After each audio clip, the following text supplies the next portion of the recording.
ওম শ্রাণ শ্রীণ শ্রম সাহা কেতবে নমঃ।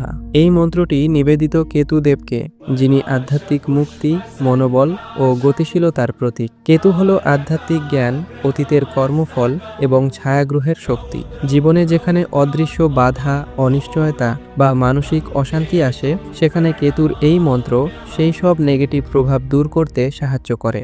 এই মন্ত্র নিয়মিত জপ করলে জীবনে সিদ্ধান্ত নেওয়া সহজ হয়, মানসিক চাপ কমে এবং অতীতের ভুল বা বাধা থেকে মুক্তি পাওয়া যায়। বিশেষ করে মঙ্গলবার বা শুক্রবার অথবা কেতুকালে এই মন্ত্র 108 বার জপ করলে মানসিক স্থিরতা বৃদ্ধি পায়, ভয়, সন্দেহ ও বিভ্রান্তি দূর হয়, শত্রু বা নেতিবাচক শক্তি হ্রাস পায়, জীবনের পথে স্পষ্টতা ও আধ্যাত্মিক শক্তি বৃদ্ধি পায়।